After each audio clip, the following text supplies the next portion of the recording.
We're doing it. We're doing it and doing it and doing it well. That's Janine's cue. It is. Taylor, thanks, dude. Okay, awesome. Thank you so much for being a part of what we're doing here at Business in the Raw. I'm so excited to give Janine the gift of seeing her transformation over the course of the last 12 weeks come to life behind your lens. And so I just want to say thanks. And it's awesome that we're all here together. It's amazing. Well, thank you for having me. And I'm so excited to finally meet you, Janine. I've been watching some of the episodes and kind of seeing the evolution of this idea that you've had. And, coming from the world of television and voiceovers and actors and cameras, like, I'm just excited about what you're doing. And I think, the service that you're building is pretty awesome. So. Well, thank you very much. And Taylor, I've seen you in action because obviously, I think earlier on at Stone Fruit, there was a session with you and Rebecca. And episode 1, right? Okay. Team? Okay. I couldn't remember. I know one of the first. And Taylor, I'm doing a show. I need your help, right? There was a lot of energy. And I love your artwork in the background, which really inspired me, although mine doesn't look as well as yours upstairs, but it inspired me to do something a little different. But I'm looking forward to working with you, and particularly because you come from that space where it's not just I'll just say voiceovers, but it's the whole sort of spectrum of audio, television, and then photography, and I'm not sure cinematography as well, perhaps. Yeah. But yeah. Okay. So I'm the fortunate one, and I'm really glad to be here. So thank you. Yes, very exciting.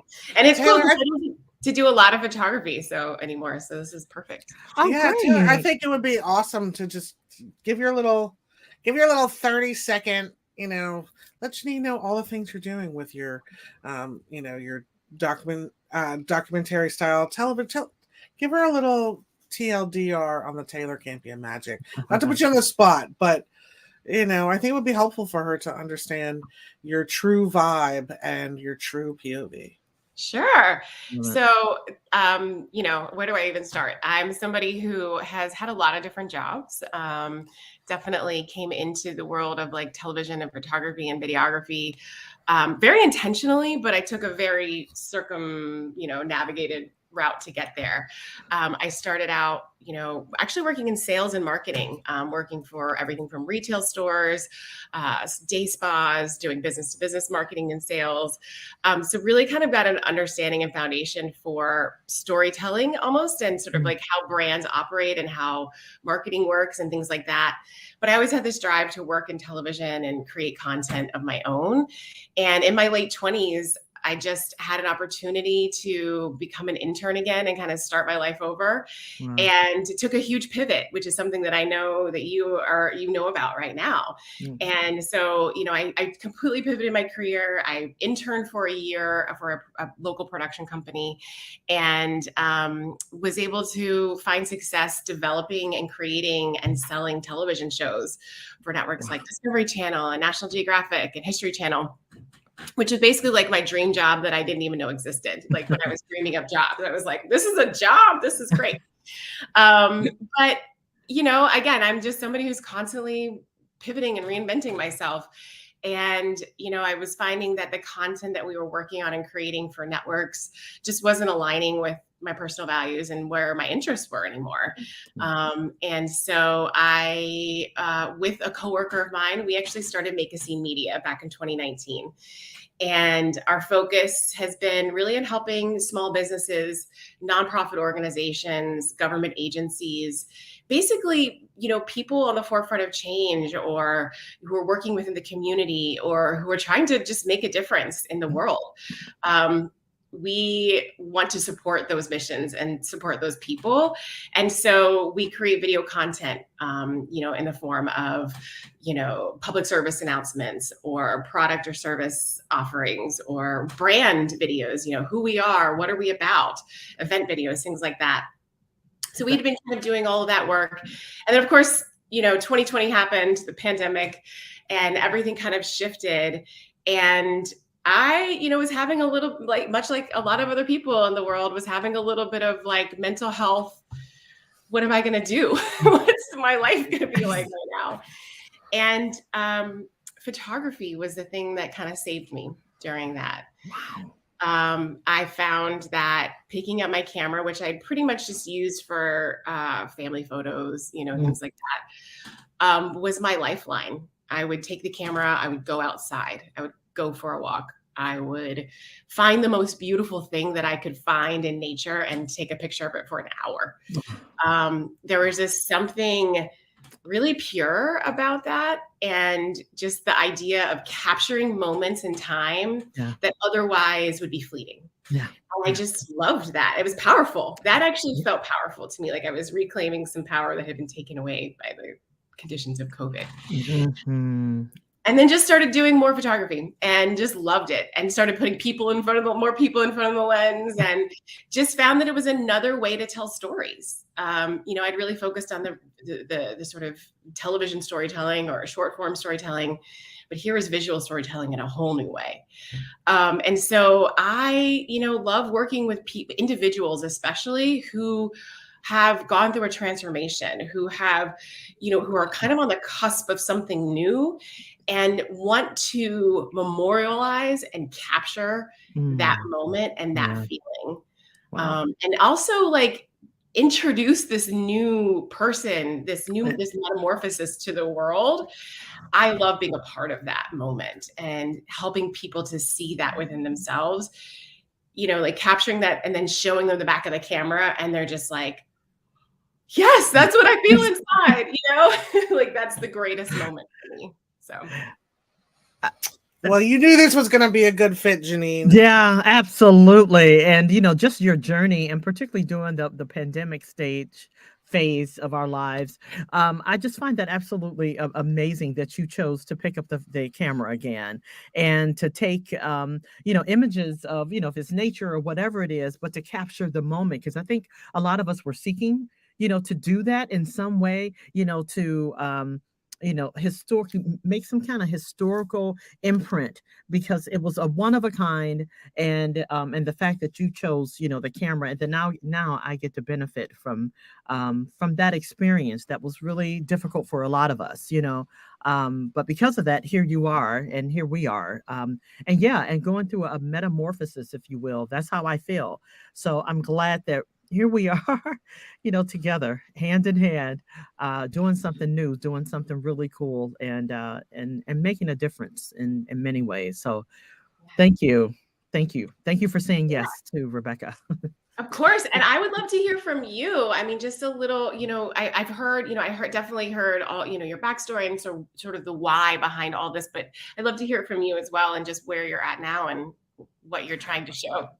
Oh my God. What I am trying to show right now through the Janine Sound Experience is that, well, first, how important branding truly is, not just to me, but any entrepreneur, because often we think that we can accomplish it alone. And there's not much in life that we can do alone. Although you feel as if you're the only one with the idea, you're the only one that can move things forward. And to have the opportunity to work with Rebecca and team, to include yourself, it really has opened a lot of doors for me, because I have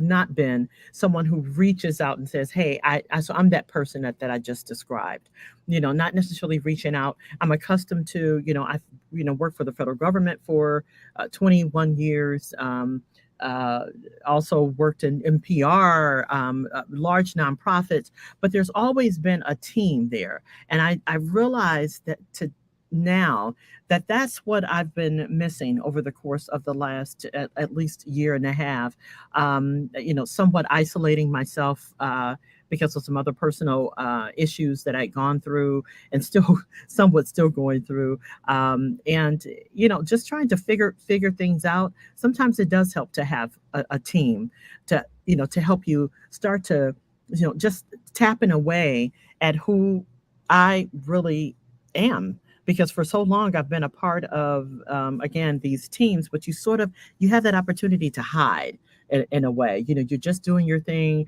in communication. I've worked communications research, my background's in public health, and really great jobs and all that. But it's always been someone else I could go to. In this space, for whatever reason, I felt starting out almost a year and a half ago, well, actually almost 2 years ago, I started a company called Legacy Story Gifts, where I create audio gifts for people during some very momentous times of their life, the birthdays, anniversaries, and so forth. And the process that it took for me to accomplish the actual gift with my son as audio engineer, it took a lot, and it was just us two working together. And then having a conversation with Rebecca, she's like, there's so much more that you can do, even with Legacy Story Gifts. But now that's morphed into the Janine Sound Experience, and rebuilding, and rediscovering who I am, what contribution I feel that I can make in the world to others who have similar aspirations of, giving back, through our voice and our talent. Because there's a lot of us out there, but I'm starting with me first, because that's where the hard work, that's where it begins. So. I just love, though, that you have also found a way to do what you love, which is this, sound, audio engineering, voiceover work, and also contribute to the community as well. And it's intentional. Yes. I think that's what a lot of people, I think that was a gift that COVID gave to a lot of people, was this sort of reframing and just sort of re-envisioning. Could you do what you love and do what you love? Do you know what I mean? Like, Yeah. Same thing. Yeah, exactly. The answer is yes. Like, that's the biggest secret that, like, I want everybody to know. Like, you can do what you love and make money doing it and help others. Like, I have to chime in here, though, because I think Janine is so uniquely compelling to me when we talk about giving back. What can I do? What kind of impact can I make? What kind of gift can I give to the community? But God, I'm so enamored with Janine also, like, and what can this work do for me? And how can this come back to me as well? There's such a regenerative quality to her generosity. And it's not born out of selfishness. It's born out of, like, what I received from the ancestors I now give to you. That's and there has to be a receipt and a gift. It's not just what I give outwards. So, like, I applaud that it's, for her, it absolutely should be for all of us, it should be a two-way street. We really get conditioned into, like, I can't want anything for myself. The only way I can do it is to give back. Exactly. I just think, like, her approach is just more modern and robust, and also fights back against this idea that the only way women have value is to sacrifice. It's to sacrifice. I'm just throwing that in there. Well said, Rebecca. Absolutely well said. And I have to be honest with you, there was a part there still is a part of me that is fighting to cut. No, my way is actually being made easier today. But I'll just say a year ago, it was, my speak was always about, giving back to the community. And just this work, through this branding work, this refresh of a VO business has really shown me, Janine, come on, let's be honest, it's a bit more there. What are you getting back? And it's a lot that I'm getting back in return, to include starting something new, building something new. And as you said, Taylor, because I noticed that you put that in the middle, is also getting paid. There has to be some other reward. And so I'm finally verbalizing that, which may sound strange, but it is true. Yeah. I know. I mean, I'm almost 5 years into this journey of working with nonprofits where, for a long time, my partner and I, we'd work with a nonprofit whose mission we were so just into and wanted to support, but they have no money, I know. Trust me. Yeah, right. Like, and so it's like this decision, but that decision becomes easier because you recognize, I can't continue to do the work I love to do if I can't pay my rent. I can't take care of the things I need to. So both things have to be true. And if we build our business to such a way where we then can give back and support, now that's the goal. Yes. How do we build ourselves so we can then take on clients that can't afford our regular rates, and that's right, continue to do that work. So love that. Both can happen. Love that business model. Yeah, it definitely works. I have a nonprofit. It's a focus on women's health, and we look at taking evidence-based information around awareness, prevention, and so forth, and make it palatable to women and empower them to do and to ease the decision making, around their health. At the same time, going back to nonprofit, it's very hard. Not a lot of money in it. So you can, we a lot of what we do can be for altruistic reasons, but at the same time, you really got to look closely and go, okay, that's all good and well, but what am I doing to pay the bills? And that's where I am today. So, and glad to be there. It feels good. It feels good. Yeah. So it really does. So, I just push back on nonprofits for like, it's not the nonprofits I want to push back on. And I know this is a rabbit hole, so we'll get to Taylor's discovery shortly. But like, why societally do we have these expectations that if a nonprofit is not making money, that's the only way they can do good? Like, if you can make, if you can make more of an impact because you raise more money and you have like higher wages and higher expenses, why wouldn't that impact be important? But for some reason, we feel like if you're in the nonprofit space, you have to be sacrificing, bootstrapping, and living by the seat of your pants. And I just don't think you can make as much impact with that scarcity mindset. That's all. No, I totally agree. And we actually are relooking at our business model, if you will, and just starting to pivot because it doesn't work. And again, I'm not going to go down the rabbit hole. We're all nodding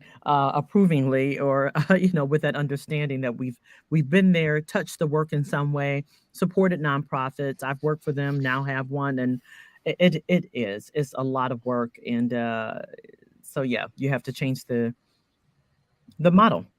You really do, because just the hard work is not enough. It leads, it guides, but it isn't enough to do the great work that's intended, as you started out. So, well, speaking of modeling, what a segue. I know. So I am curious. So I'd love to hear, I know you've been doing a lot of work on this, your brand for the Janine Sound Experience. Yeah. And I just want to say that I love the word experience in there, because it really just gives you this sense that from start to finish, it's going to be a really like an encompassing, cool, it's not just like a job that you show up to or a studio that you book time in.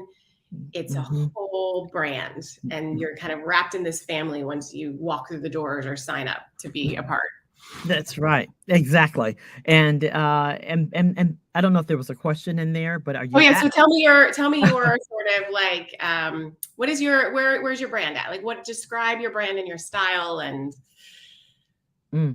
And so the style is working with cause-related organizations, right? Perhaps identifying those organizations and then pursuing them initially with what we have, the Janine Sound Experience has to offer, which is we can do the discovery for them in areas that perhaps they are not able or did not realize that they could expand. And then, after doing the proposal, we present a proposal to them and say, hey, this is what we can do for you. We can write the scripts for you. We can then provide the audio. We also, perhaps, if it includes a podcast that they never thought about doing, and really expanding their reach in the space of, it can be public health, and I keep saying women's health, but Rebecca and I are really working at, does it have to be just women's health? And I think that answer is probably no, but it's an area that I have more experience in, and I think that's a good place to start. So yeah. I don't know if that's enough for you to work with. So that's kind of the mechanics, right? That's what you're doing. So if I understand correctly, you're going to nonprofits, you are helping them to understand how audio or podcasting or other means of media can help them spread their message and get out there. Or maybe they have a certain message or something they want your help with. Right. Is there another component to this? Are there other ways that you are working, pulling in artists? Describe the experience to me. What does that That's interesting. So the Janine Sound Experience is in the future engaging other voices of color, so that we will have a choice of voice, a choice, a look, a choice of feel for an organization to choose from. Because as you probably well know, there are many audiences that are, or populations that are underrepresented in the voiceover space. And you work in a space where visual, speaks volumes, visual or voice. And I know there are some people who believe that you can't. It's like, well, sometimes you can't tell, who's represented just based on. Oh, I'm sorry, you can't tell who you're representing, based on your ethnicity or your voice. But it goes beyond the experience. Goes beyond just the voice. The experience is having appreciation and understanding of the whatever the problem is that we're trying to solve, whatever the or the issues that we're trying to address. It's bringing that level of experience based on those that we would hire. In some cases, it may be contract, it might be a 1099. Depends on what that person, what the organization needs is what we will seek and find and bring the to the project. So yeah, so that's really the experience, and the experience is also going beyond audio. It's offering, and this may still sound a bit mechanical, so you got to help me here.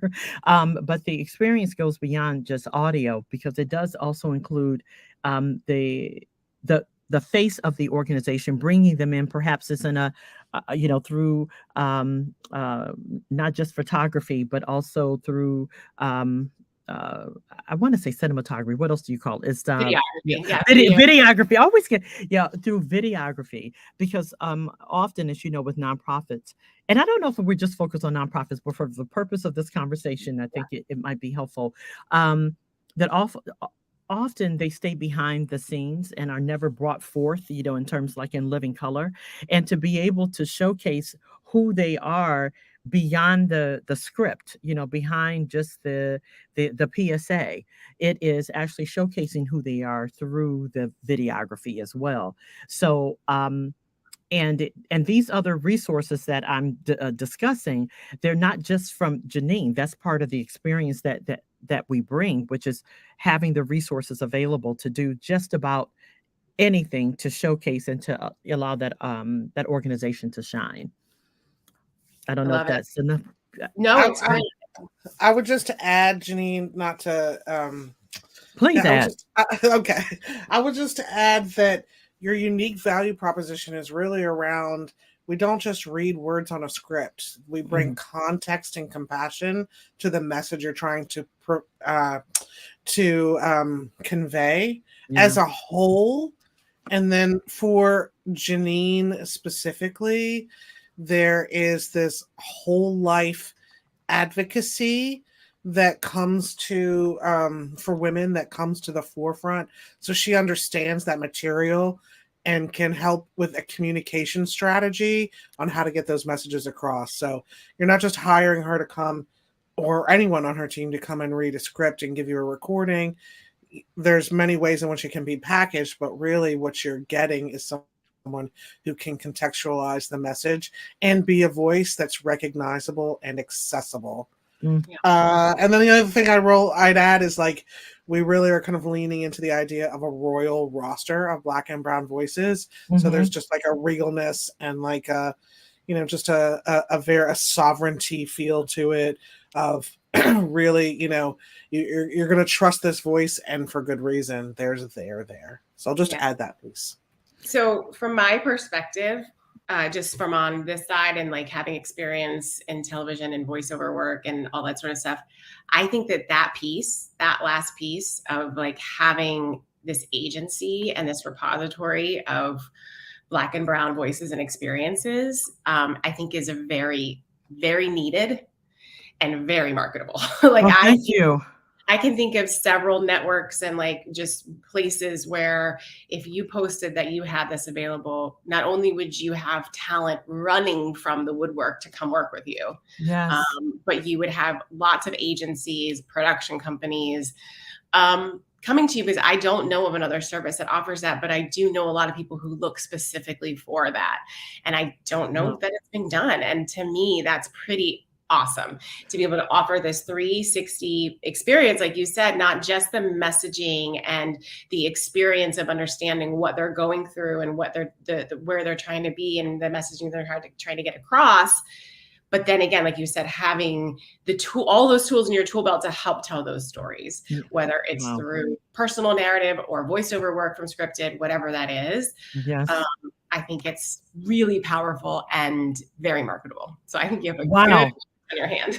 Well, Taylor, thank you very much. I have to say, I'm really excited to hear you say that. As Rebecca mentioned, bringing that, and Rebecca, thank you for bringing our the phrase royal roster, into this conversation, because that's what I believe it is. And when I think of all of our, ancestors that literally speak to us and lead us and to guide us, and all of us may not articulate it that way, we have so much more to bring to the table. And Black and brown people have, a voice in the discussion, and Taylor, more importantly, we've been talking about the Janine Sound Experience, perhaps starting out just with Janine being the Janine Sound Experience, but working toward building. But I'm wondering whether or not, and I don't know if this is a part of our discovery, and Rebecca, you jump back in here as that third sort of column. There is it time? Is that where we should start and really, cultivating the business in a way that we really do begin to recruit others prior to identifying identifying an organization? I think should that be the foundation of the organization starting out? I think it depends on where you want to lean. I think that you have options. I think from my perspective, I think that if you went the route of focusing on the other talent and bringing them in, what my thought process is, what are you offering them, right? So how do you bring this coalition together, and what are you saying you're going to do for them?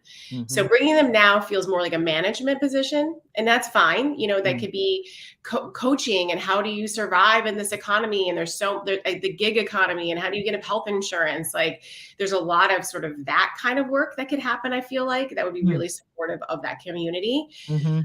Also, I think starting with yourself is not a bad idea, because then you build that brand, you build the reputation, you start to get the word out there that this is happening, and you start to collect, and it's a little more intentional and a little more probably the speed you've been operating. So I don't think there's a wrong way to do it. I think one way you're going to kind of reinvent and kind of think about it a little differently. Whereas one, I think you can continue doing the path you are now. And I don't think it's a long-term process. I don't think it takes a lot. Like, I know 3 people right now that I want to send to you and be like, hey, these are really great folks that are ready into voiceover work. And, I think that you guys would gel really well just energetically. But so like, I don't think that would be the hard part. I don't think that finding the voices will be hard. Be the difficult part. Okay. Single, and they're going to be knocking on your door to work with you and to be a part of what you're doing. Thank you. It's just great to have your perspective on that, given that you are, presently working in that space.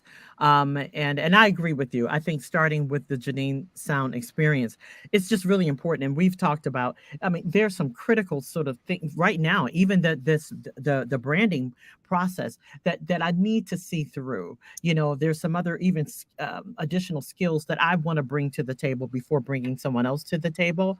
I just took a deep breath, when you were saying that, hey, I know that there would be someone who would be ready. I'm thinking, oh my gosh, should we be pivoting? Should I, but anyway, I think we're right on track. I do too. You've got to learn how to create a lean business model that can just be you to begin with. And I would say maybe if you were more like a Jody Krangle type that had been doing it for a really long time, you'd already had it figured out.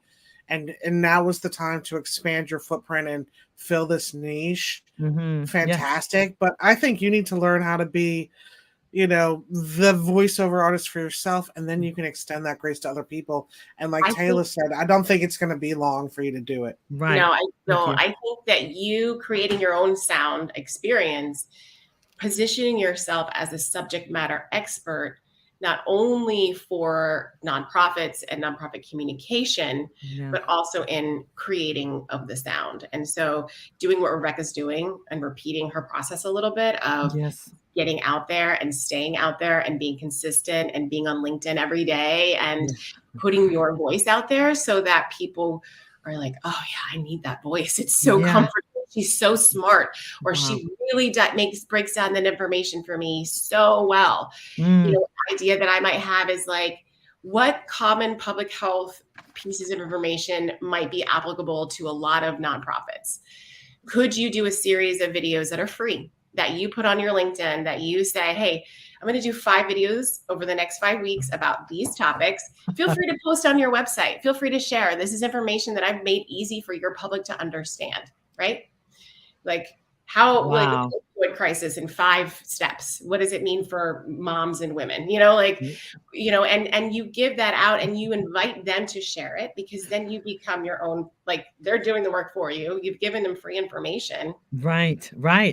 Exactly. And, it's interesting because Rebecca and I, trust me, we were just sort of pounding out texts yesterday around my hosting the Stone Fruit. Oh no! Oh my God, she's on the you're hosting Stone Fruit Roll Up. Stone Fruit, right? That's right. I get it. So, Janine is hosting on Second Chair. This is her show, and this is her chance to get out there and create, and from the business side of things, create the assets that we need to do exactly what you're saying. So that's right. If we can, if we can get Janine to soapbox a little bit with a solo perspective, we can break that out and create one of those LinkedIn videos.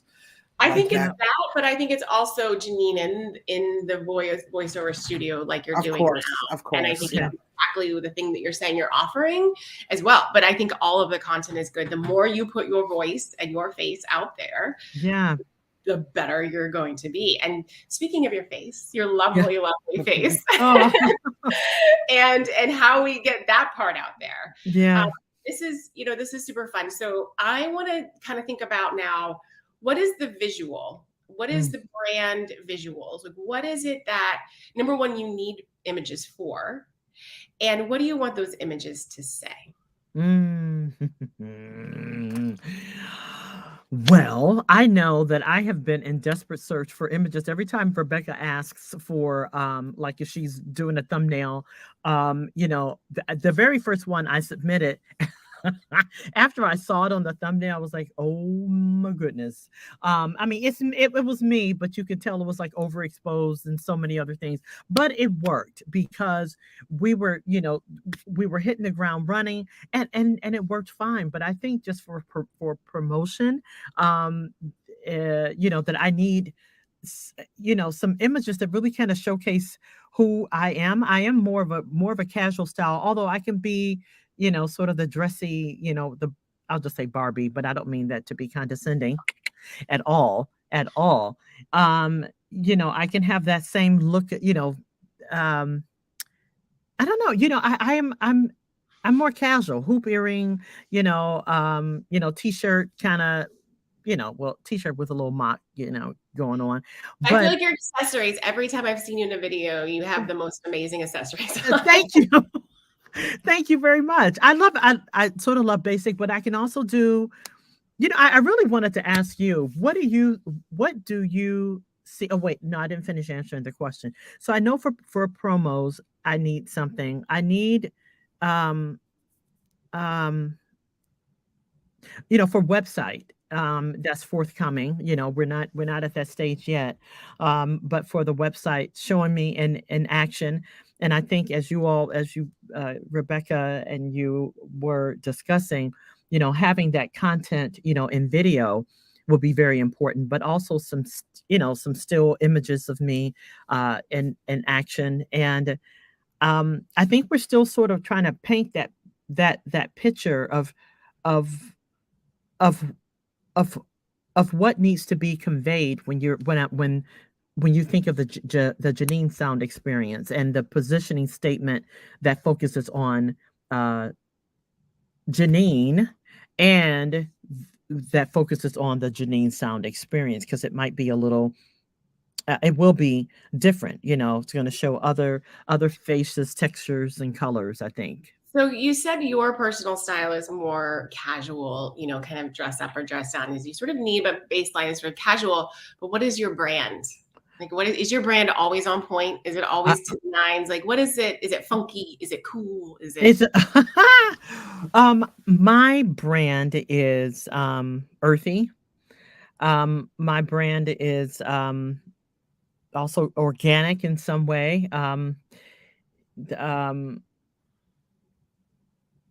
My brand is colorful. I don't know if that's even a brand. It is. Okay. Yeah. It is, but also classic. I'm a very mid-century kind of gal.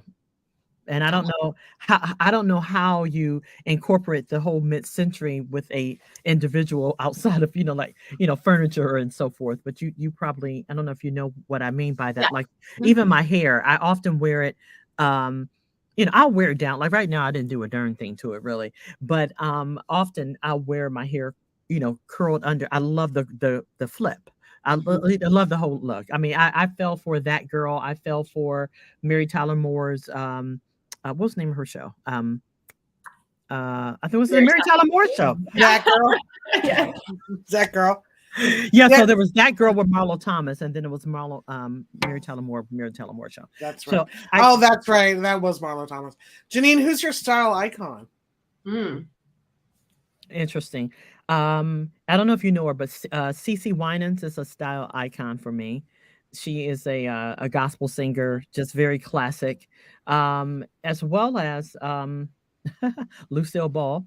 I know you think what? Yeah, just very just A-line, cinched waist, collar. Yes, total. Yeah, the whole that whole look. It just feels like me, and also I think it communicates a time when things appeared more, like they were more simplistic when they really weren't. But your presentation showed that shit. I still got it together.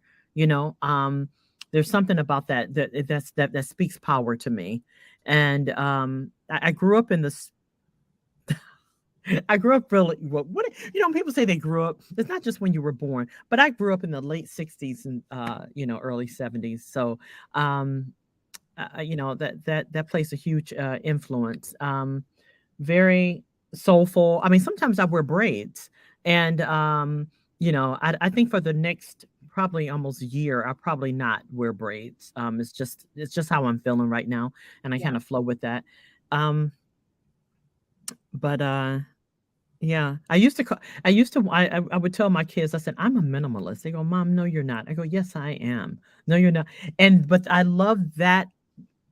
To me, that it flows in a way with there's some classic mixed with minimalist that I enjoy. Yeah, I like that. Okay.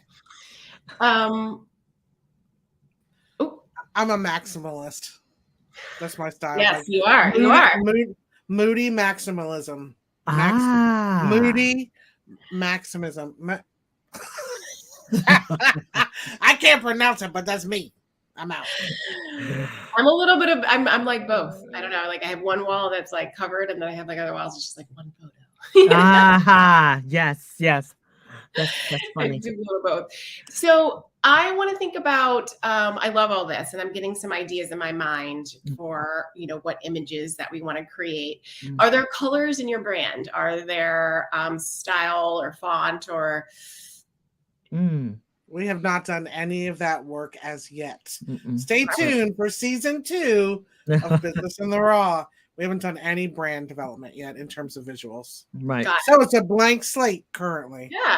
Yeah. So, I mean, we can do some of that here because I want to make sure that the images are going to flow with what you're thinking for the business. So we don't have to decide exact colors, but, I heard the words earthy and organic and colorful, which I that's one color palette, right? Like you can do an earthy, organic, colorful color palette, but you could also do a mid-century classic color palette, which I think is a little different, similar. I think you've got some classic things in the organic kind of section.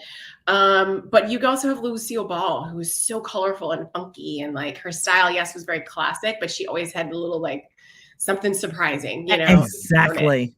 You got it. Which I love. So if you were going to say for the brand, Janine Sound Experience, earthy, organic, warm hug, lattes on the couch, the height, Hygge, how does he spell it? I don't know.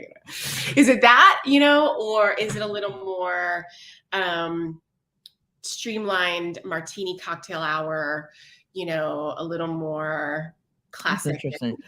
I would say the latter. Although my heart and soul is the earthiness, but my look and feel is more the Lucille Ball, the more cocktail hour sort of, you know. This is your chance. This is your chance to embrace the madman vibe. Yeah, you know, this is your chance. Oh, I mean, if you want to, like, have fun with it.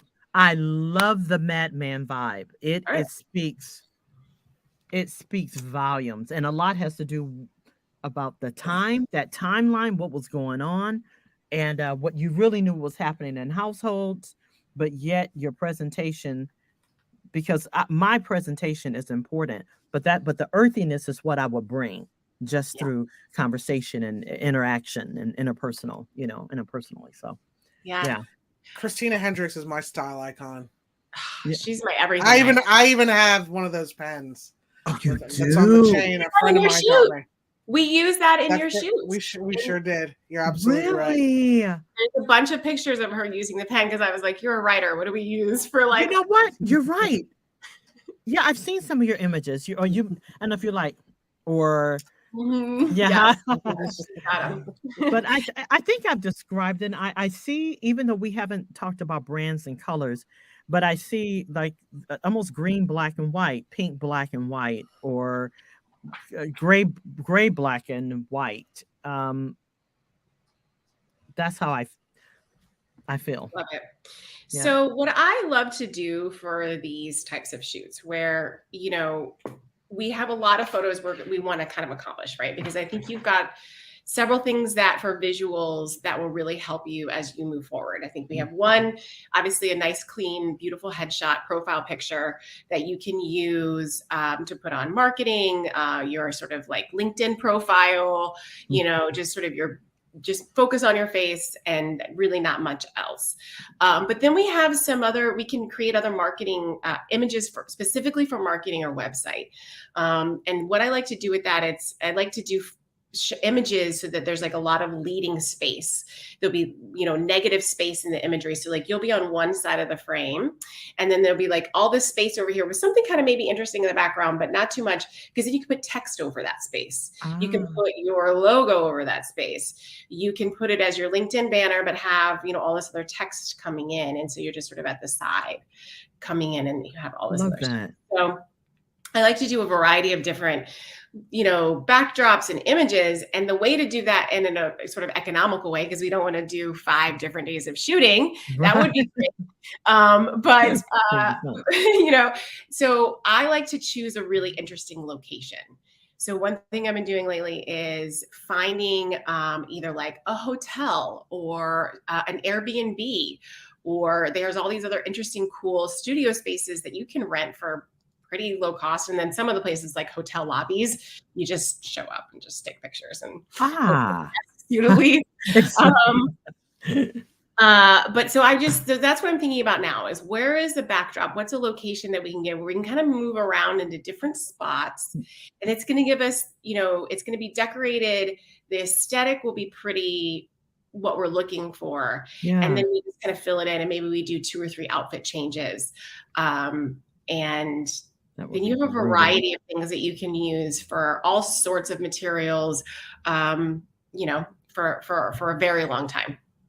That sounds fabulous. And, several years ago, I gave to my husband because he used to love photography, and I gave to him a photography session, with a photographer, and she chose a hotel, and I guess it doesn't matter what hotel, but I had never thought about that. I thought, how cool is that?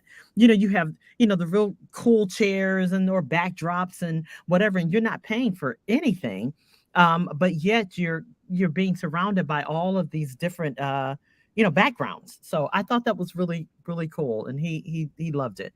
So would you do you have hotels that already in mind? I mean, you don't have to say them right here, but I have two spaces in mind. One is the Hotel Washington, which I just shot at a couple of weeks ago. That's right downtown and has a really cool kind of Art Deco-y kind of vibe, which I know you said extreme modern, but the Art Deco gives you that black and white. It's got some gold. Yeah. It's a really cool. I'll send you the gallery of photos that I did from that shoot. I'd love to see them.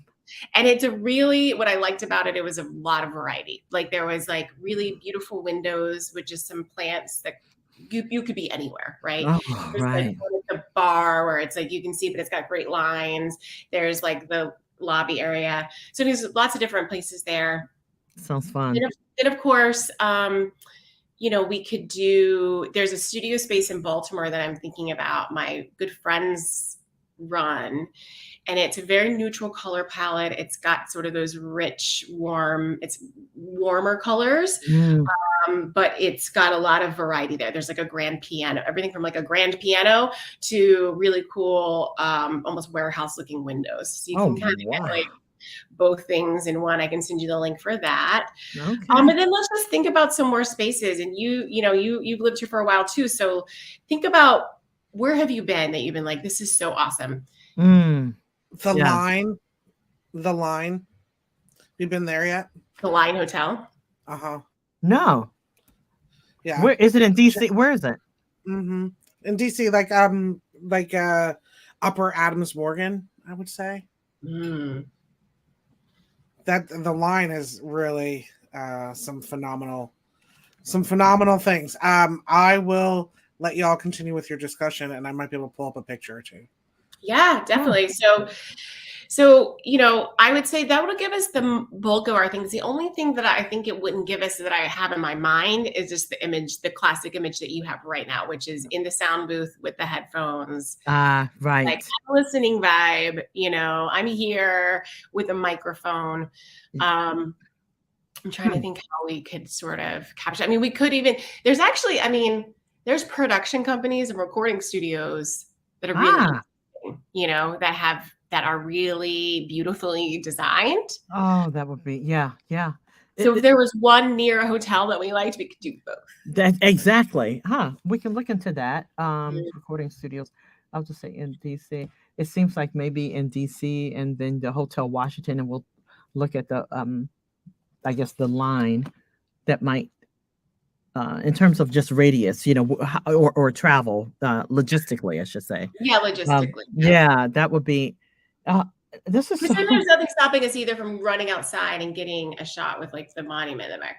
Doing a little bit of the DC location based. Oh, that's great! Yes, that would be great. We could just spend running around the city. Exactly, that's right here and there. When are you thinking you would like to, to do this?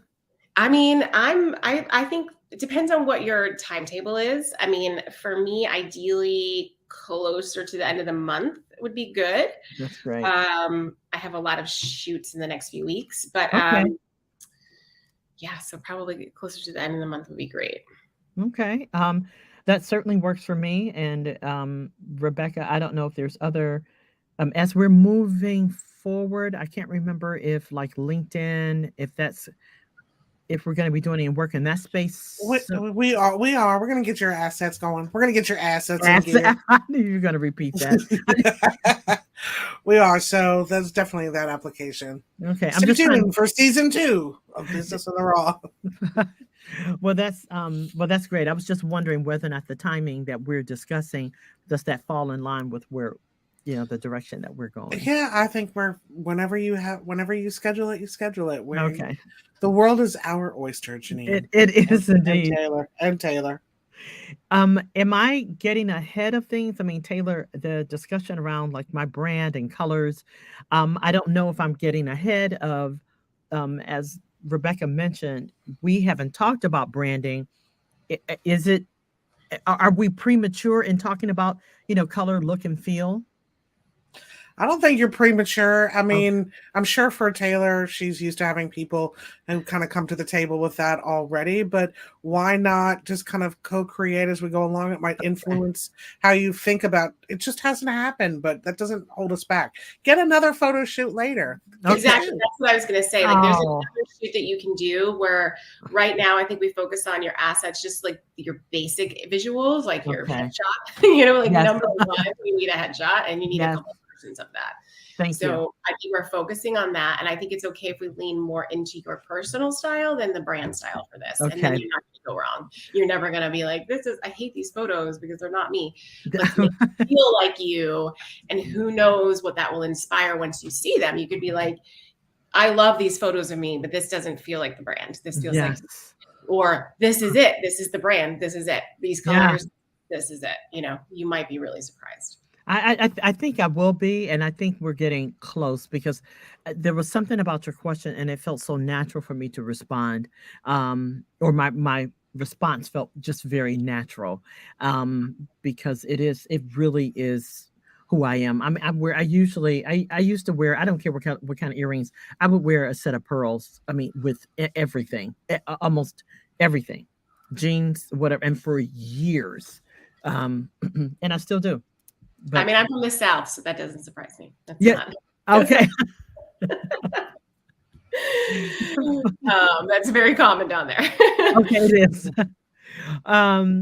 Yeah, where are you from?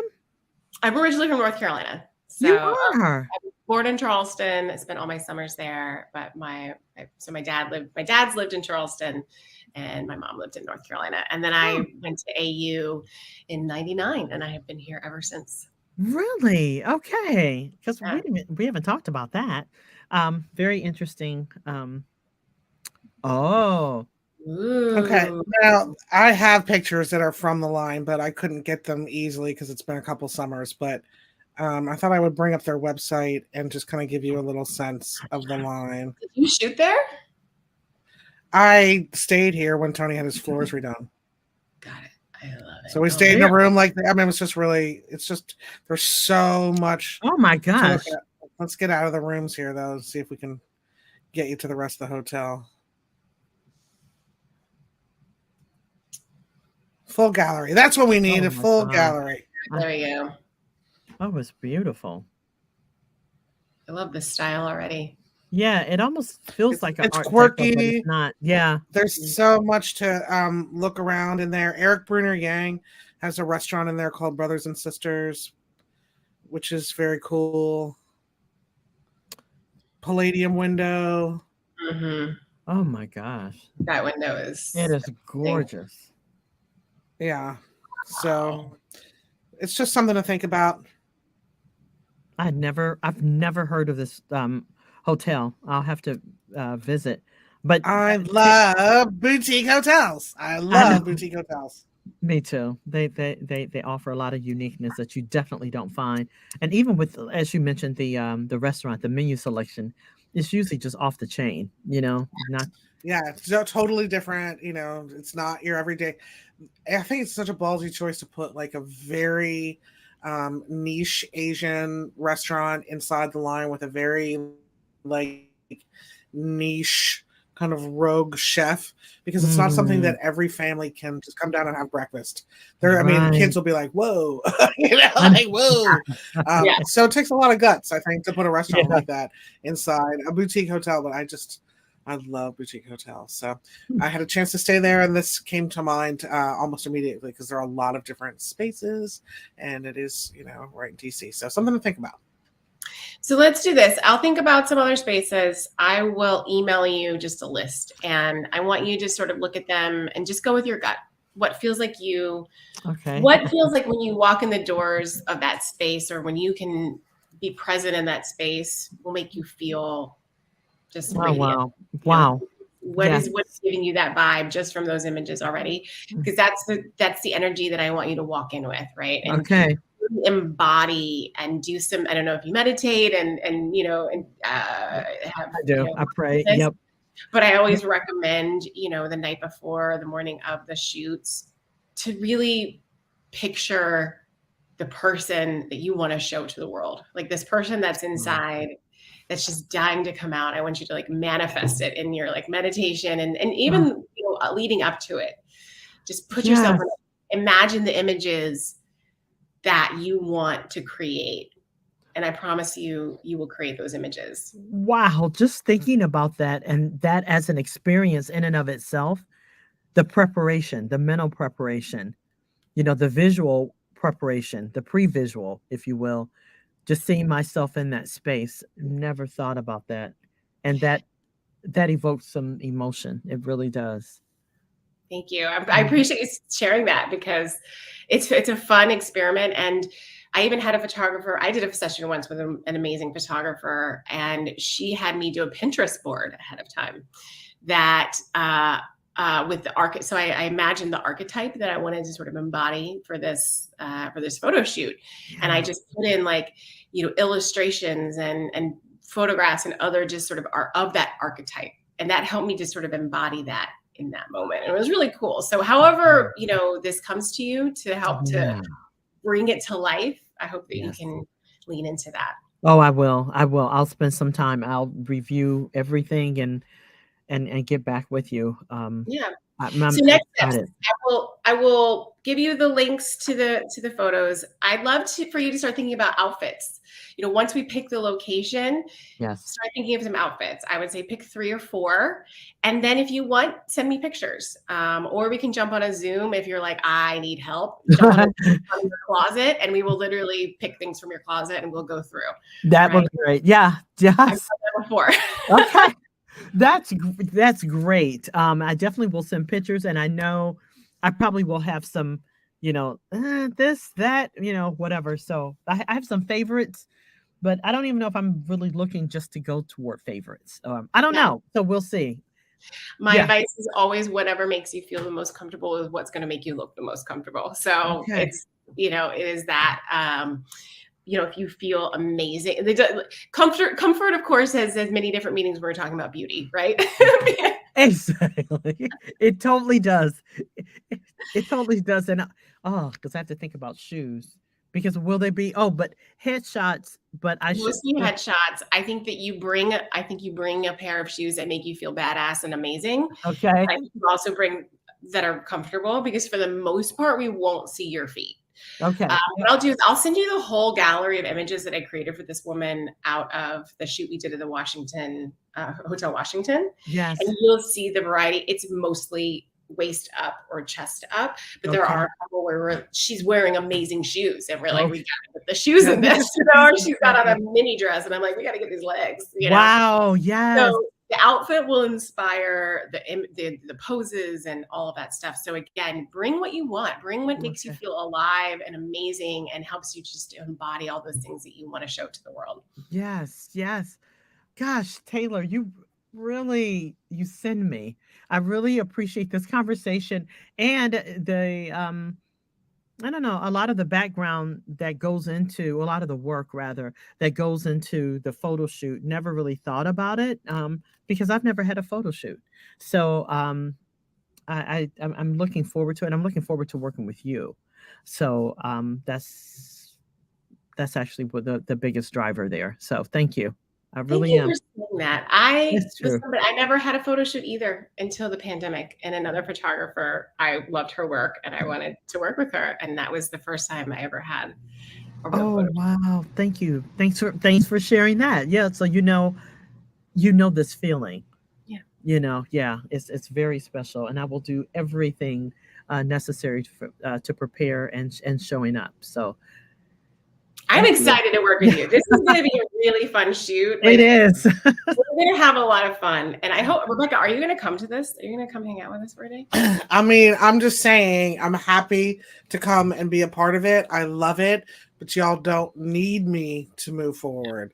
So I don't have travel plans, pick a date. I'm happy to go there, like, yay. But Yay. also, y'all don't need me. I know, but Rebecca, you bring a good vibe every time you're around. You bring so much energy and enthusiasm. Yes. I mean, you do. I agree. I'm for it. I am so for it. And then we'll go have lunch. Yes. Hey, yes. yeah, let's do it. On the agenda for sure. Yep. I love it.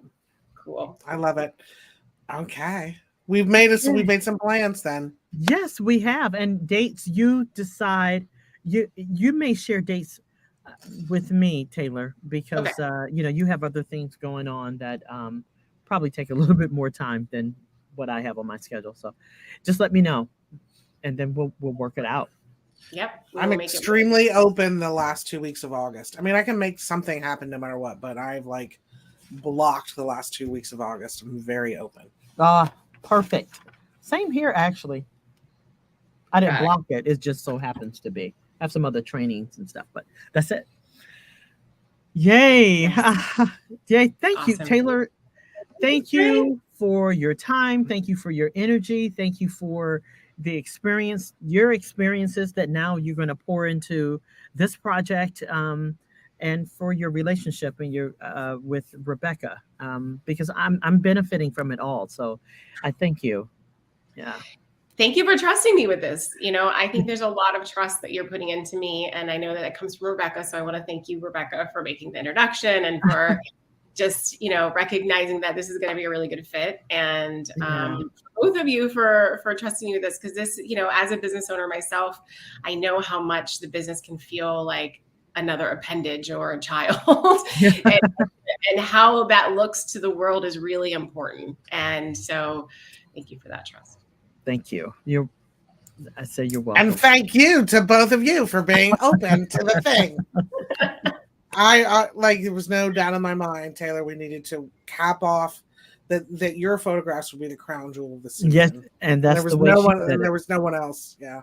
I love being a part of somebody's coming out story. Do you know what I mean? That's what you're beautiful. Wow, transformation. You can capture it so well. I cannot wait until you come back through the magic of television. Yes. Until you come back and we hear your experiences working together and we get to see some of this beautiful work. I can see the video now, talking about it, putting up the images, and exactly. And we're going ooh la la. Yeah, you're exactly right. You nailed it. You nailed it. In fact, the only thing I wish we'd done differently is that we'd had some of these images that you took in the ready, and we could have shown some of them. But you didn't know we were recording. I just said we're recording. We're gonna record. So maybe we can infuse some of that stuff in a little. Yeah, I mean, I can sit. Like I said, I'm gonna send it to you so you'll see it. And Janine, I actually, I know this isn't part of the business in the raw shoot, but conversation. But I think we should talk about how we can team up, how Make a Scene can team up with you. What do you mean it's not part of the business in the raw conversation? Look at me. Exactly what we do. Taylor. This is exactly what we do here. Make a Scene Media, they're different. But with Make a Scene Media, the space of women in public health is really, that's where our heart is at. Do you know Dr. Tiffany Manuel by any chance? I know the name. Yeah, she's like my hero, and we're trying to work with her as well because she really works with the messaging and the data and helping organizations to tell the story of the data in a way that is responsible, effective, and it helps to further the cause rather than hurt. And I think that, with what you're doing, I would love, like I said, as you're creating these assets, if there's a way that we could do the video portion of it and we can put it out there together. So you're handling messaging and audio, and we're helping with the visual narrative of that. I think that's a really good combo because, again, I think representation is really important. So, oh my God, that is fabulous. I would just add in here that I think the three-legged stool of me doing positioning and messaging, Janine doing strategy and the voiceover, and then you doing the video, just saying. No, this Just is saying.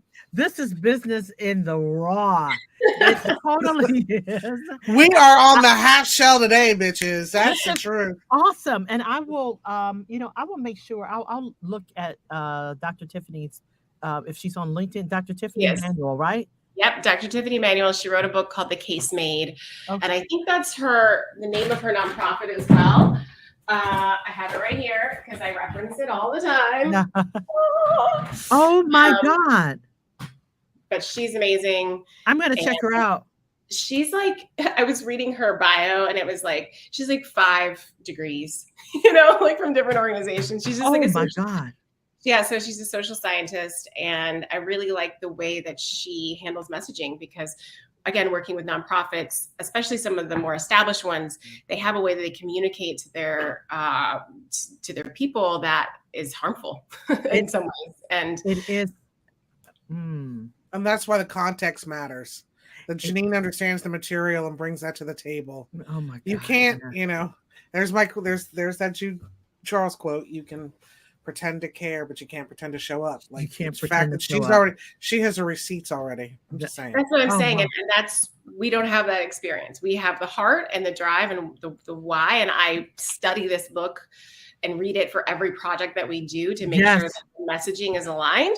But I didn't, I still feel removed. And I feel like working with you have that core messaging piece that understands it. Oh my God. Yes. Thank you for thinking. Thank you for making the connection. And definitely, I'm going to get Case Made, number one. And I definitely will check out Tiffany Manuel. I know the name, and probably it could have been at the release of this book. How long ago? It was relatively recent, but she used to work at HHS, and she was at was it not AHC, but at one of the affordable homes. She does a lot of affordable housing stuff, which is how I got connected with her. We do a lot of work in the affordable housing space with nonprofits. And so I had been following some people and they were posting about a class she was doing. And I was like, oh my gosh, this is it. Oh my God. I am super excited for another reason. I also was HHS for a very long time, but I was in the with the Agency for Healthcare Research and Quality. My background's in, health research as well. I don't like crunching numbers, but at the same time, from the research to communication, that's the space that I lived in. But also that she worked in the space of affordable housing, because I think the new, I say new, but director of the, what is that office? The Office of, I can't, but I think she's from Ohio. I can't think of her name, but the appointee for HUD. Yeah. Okay. I think she's from Ohio. I'm also from Ohio. So I started following the work that they were doing based on the fact of that relationship, that she's also from my home state. So, there's a lot of heart and soul there, and in the work that you all are doing. So thank you for sharing that. Yeah. That's passion work. So, thank you. I look forward to moving these conversations, all of this, and everything that we will be doing together, this troika, this 3-leg stool together. So I think there's a lot. I mean, I really feel that there's a lot here, which is why I was super excited just to even do this photography piece. But I already was like, there's more here. Oh, there's we knew that was coming. I knew that was coming. Well, it's like Rebecca, when we met and we were originally talking about you being my business coach, which you obviously were for many years, but it grew. I knew from that first conversation, I was like, we're going to be friends. We're going to be more than just like, this is going to be a friendship. And yes. Oh, I love that. That's 100% true. Yeah. It is. I can see. We are true friends. Yeah. I see that. Yep. It's very but clear.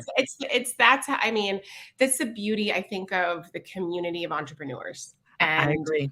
Recognizing that business and pleasure and friendships and all those things can, again, like what we said at the very beginning of this. Yes. You can do what you love and still make money doing it, right? You can do great work and love all the people that you do it with. The greatest thing about being a business owner is that I can pick my clients. Yes. I really get to choose. Yes. Love that. I choose both of you. I Exactly. choose both of you. We can choose our who we collaborate with. We can choose who we, support, in the very aspects of the work that you do. Easy to make connections with others who are also operating in that space or who are looking just for you, Taylor. It makes it easy to say, "Oh, I know just the person." Yep. Yeah, Yep. that's what I'm. That truly is that's part of my heart and soul, just making the connection. So My heart and soul is in joint adventures. love it. So joint ventures, joint adventures. So I Yes. like working collaboratively with other people towards projects. So here we are in some Here big we love fest. I'm just all Ding! joint. I don't know. I know. Facts. This is stone fruit after all. It is. I was on your 420 episode, so I feel like I have to, You were. You were. We can't wait for next year. Yeah. Are we doing it annually? Is this our annual thing? We're going to be an annual. We might as well. It's our high Do holy it. day. Do It's it. our high holy day. People love that. They love all of it, or the first annual, or the annual. Yes, well, because it shows longevity that you've done it. That's right. Consistency, and yeah, that is really important. Exactly. Yep. A lot of historical value. Awesome. Yeah. Okay, I'm gonna end this recording. Janine, don't say anything amazing, okay?